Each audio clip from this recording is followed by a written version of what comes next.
അസ്സലാമു അലൈക്കും വറഹ്മത്തുള്ളാഹി വബറകാതുഹു. വിശുദ്ധ ഖുർആൻ പരാമർശിച്ച ഒരു തോട്ടമുണ്ട്. ആ തോട്ടത്തിൻ്റെ ഉടമ ഒരു കുടുംബനാഥനായിരുന്നു. ആ കുടുംബനാഥൻ്റെ പ്രത്യേകത, തൻ്റെ തോട്ടത്തിൽ വിളവെടുക്കുന്ന സന്ദർഭത്തിൽ അദ്ദേഹം നാട്ടിലുള്ള മിസ്കിന്മാരായ പട്ടിണിപ്പാവങ്ങളായ മനുഷ്യരെ ക്ഷണിക്കുകയും വർഷത്തിൽ വിളവെടുപ്പ് നേരത്ത് തനിക്ക് ആവശ്യമുള്ള ഒരു കൊല്ലത്തെ ധാന്യങ്ങളും വിളവുകളും അദ്ദേഹം മാറ്റിവെക്കുകയും ബാക്കിയാകുന്ന വിളകളും ധാന്യങ്ങളും യതസദ്ദഖു ബിഹ,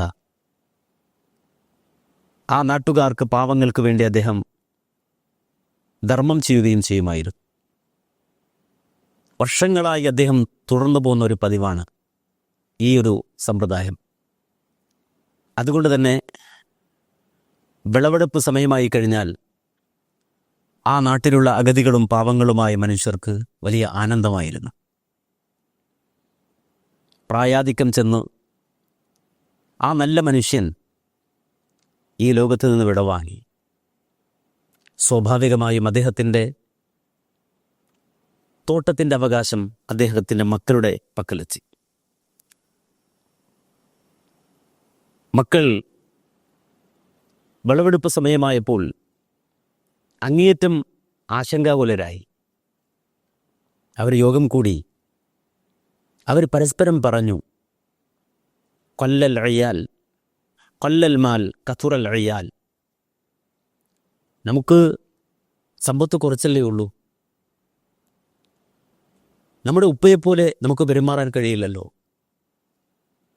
നമ്മൾ ധാരാളം അവകാശികളില്ലേ. കൊല്ലൽ മാൽ വ കഥുറൽ അയ്യാൽ, ധാരാളം ആളുകളായി വളരെ കുറച്ച് സമ്പത്തുമേ നമ്മുടെ കയ്യിലുള്ളൂ.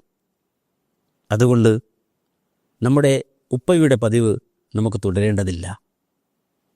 അതുകൊണ്ട് തന്നെ ഈ നാട്ടിലെ പാവങ്ങളായ മനുഷ്യർ, മിസ്കിന്മാർ, അവർ എഴുന്നേറ്റ് വരുന്നതിന് മുമ്പ് തന്നെ, അവർ ഒത്തുകൂടുന്നതിന് മുമ്പ് തന്നെ നമുക്ക് തോട്ടത്തിലെ സർവ്വ വിളകളും ശേഖരിച്ച് നമ്മുടേത് മാത്രമാക്കി മാറ്റണം എന്നവർ തീരുമാനിച്ചു.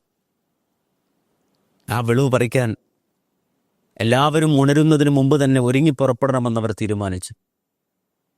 അങ്ങനെ പ്രഭാതത്തിൻ്റെ കിരണങ്ങൾ കടന്നു വരുന്നതിന് മുമ്പ് തന്നെ പദ്ധതികൾ ആവിഷ്കരിച്ച് ആ കൂട്ടുകുടുംബാദികൾ ഒന്നിറങ്ങും ആ തോട്ടം തേടി ചെന്നു. എല്ലാവരും ഉണരുന്നതിന് മുമ്പ് തന്നെ ഇവിടെ എത്തണമെന്നവർക്ക് വാശിയുണ്ടായിരുന്നു. തോട്ടത്തിൽ അവർ എത്തിക്കഴിഞ്ഞപ്പോൾ അവരുടെ കണ്ണുകളെ അവർക്ക് വിശ്വസിക്കാൻ കഴിഞ്ഞില്ല. ചില ആളുകൾ ആ സന്ദർഭത്തിൽ തങ്ങളുടെ തോട്ടത്തിലെത്തി പ്രതികരിച്ചത് നമുക്ക് വഴിതെറ്റിയോ എന്നാണ്.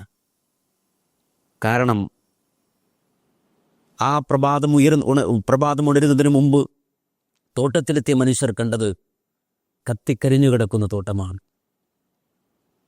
ഫലങ്ങളില്ലാതെ കരിഞ്ഞുപോയ തോട്ടം കണ്ട് അന്താളിച്ചു പോയവർ. അവരിൽ ചിലരെങ്കിലും ആ സന്ദർഭത്തിൽ കൂടെയുള്ളവരോട് പറഞ്ഞു, ഒരിക്കലും നമുക്കിത് യോജിച്ചതായിരുന്നില്ല, നമ്മൾ ചെയ്തത് അതിക്രമമായി പോയി. പാവങ്ങളായ മനുഷ്യരെ പരിഗണിക്കാതെ അവർക്ക് കിട്ടരുത് എന്ന ആഗ്രഹത്തോടുകൂടി ഈ തോട്ടത്തെ സമീപിച്ച് നമ്മൾ ചെയ്തത് അവിവേകമായി പോയി എന്ന് കുറച്ചെങ്കിലും വിവേകം ബാക്കിയുള്ളവർ കരിഞ്ഞുകിടക്കുന്ന തോട്ടം കണ്ട് വിളിച്ചു പറഞ്ഞു. ഈ സംഭവം വിശുദ്ധ ഖുർആൻ സൂറത്തുൽ ഖലമിൽ 17 മുതലുള്ള ആയത്തുകളിൽ നമുക്ക് പഠിപ്പിച്ചു തന്നു. ഇന്നാ ബലൗനാഹും കമാ ബലൗന അസ്ഹാബൽ ജന്ന ഇദ് അഖ്സമു ലയസ്രിമുന്നഹാ മുസ്ബിഹീൻ വലാ യസ്തസ്നൂൻ ഫതാഫ അലൈഹാ ത്വായിഫും മിർ റബ്ബിക വഹും നായിമൂൻ. ഇത് വലിയൊരു പാഠമാണ്. ഈ പാഠം അല്ലാഹു സുബ്ഹാനഹു വ തആല മക്കയിൽ മുഹമ്മദ് നബി സല്ലല്ലാഹു അലൈഹി വസല്ലമ പ്രബോധനം ചെയ്ത കാലഘട്ടത്തിൽ ലോകത്തിന് മുന്നിൽ ഓതിപ്പഠിപ്പിക്കുകയാണ്. മക്കയിൽ മുഹമ്മദ് നബി സല്ലല്ലാഹു അലൈഹി വസല്ലമ ജീവിച്ച കാലഘട്ടത്തിൽ ഒരുപാട് പ്രതിസന്ധികളും പ്രയാസങ്ങളും ബുദ്ധിമുട്ടുകളും സാമ്പത്തിക രംഗത്ത് നബി സല്ലല്ലാഹു അലൈഹി വസല്ലമ നേരിട്ടിരുന്നു. പ്രവാചകന്റെ അനുചരന്മാരും നേരിട്ടിരുന്നു.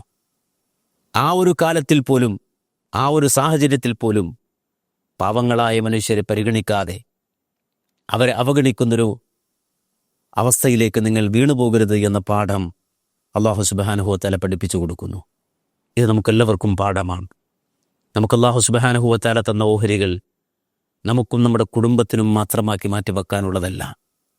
പാവങ്ങളായ, അശരണരായ, ജീവിതത്തിൽ വഴിമുട്ടുന്ന, പ്രയാസമനുഭവിക്കുന്ന മനുഷ്യർക്കു കൂടി നമ്മുടെ സമ്പത്ത് നമ്മൾ കൊടുക്കേണ്ടതുണ്ട്.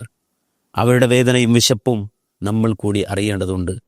അതുകൊണ്ട് തന്നെ നമ്മുടെ ജീവിതത്തിൽ നാം എന്നും മനസ്സിൽ സൂക്ഷിക്കേണ്ട ഈ നന്മ ഒരിക്കലും കെട്ടുപോകാതെ സൂക്ഷിക്കാൻ അല്ലാഹു സുബ്ഹാനഹു വ തആല കരിഞ്ഞുപോയ ഈ തോട്ടത്തിൻ്റെ കഥ നമുക്കായി പറഞ്ഞു തന്നു. അതിൽ നിന്നുള്ള പാഠം നാം ഉൾക്കൊള്ളുക. വൽഹംദുലില്ലാഹി റബ്ബിൽ ആലമീൻ. അസ്സലാമു അലൈക്കും വറഹ്മത്തുള്ളാഹി വബറകാതുഹു.